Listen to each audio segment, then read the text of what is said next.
Assalamu alaikum dear students. Today we have the lecture 4 for week 7. Here I'm your science teacher Asma Waheed. The main topic of our today's lecture is gas exchange in plants. But first of all, I'm going to give you some task for today, which is the test yourself. As I have explained you about fermentation and yeast and about anaerobic respiration in the previous lecture, so you have to solve these questions after listening that lecture, after reading that lecture, after understanding that lecture. What do plants produce during anaerobic respiration? Write a word equation for anaerobic respiration in plants. What is another name for anaerobic respiration in plants? Yeast. Yogurt contains that, like living bacteria. Bacteria are also capable of inspiring anaerobically. If a sealed carton of yogurt is left for long hours, the lid bulges upward. Suggest why this happens. So these are very easy to understand. Learn the lecture and solve these question answers. Hope you will understand and write these answers. Now I am going to move towards the main objective of my lesson. The objective of my lessons are that how exchange of gases takes place during the day and night times in the plants. In this paragraph, first of all, I am going to read this and then I will explain you. Gases diffuse through the stomata into spaces between the cells of leaf. From these spaces, the gases diffuse into and out of the surrounding cells. Gas exchange in the plants is complicated by the fact that during daylight, plant cells carry on respiration and photosynthesis at the same time.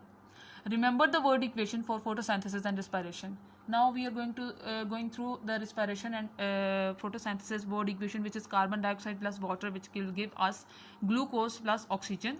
Respiration, for the respiration it will be the glucose plus oxygen and gives carbon dioxide plus water. From both these word equation, you can easily suggest that they both are opposite to each other. Means photosynthesis is the process which is opposite to the respiration. Notice that the respiration equation is the opposite of the photosynthesis equation. Between them, respiration and photosynthesis keep the level of oxygen and carbon dioxide in the air steady. All the living things on earth respire, so respiration goes on all of the time, day and night. However, because plants need light for photosynthesis, photosynthesis only happens in the daylight. So to keep the balance, there must be a more photosynthesis than respiration during the daytime. At night, there is a more respiration than photosynthesis. The graph shows this, how this works. So the whole summary of this whole paragraph is about that respiration and photosynthesis, basically they both are opposite processes. As in the photosynthesis, we have noticed that oxygen is the waste product, oxygen is produced, but in the respiration, carbon dioxide is the waste product, carbon dioxide is produced. Respiration basically takes place all the time, but photosynthesis takes place only during the daytime. Both these processes have to balance each other in the way that they produce the moderate sort of gases in the air and release them in the air, so that this process can take place in a very balanced way. For the balancing, the process of photosynthesis gets increased during the daytime and the process of respiration gets increased during the night time.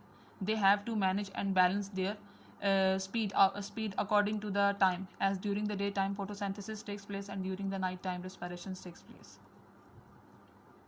Now we have the question answers, which are: explain how a plant exchange gases with the surrounding air, explain why photosynthesis and respiration in plants are not exactly opposite chemical reactions, explain how pollution of oceans can affect the balance of gases in the atmosphere. So read this whole lecture, listen to this lecture, read this whole paragraph and answer these questions which are given below. Hope you understand. Thank you so much.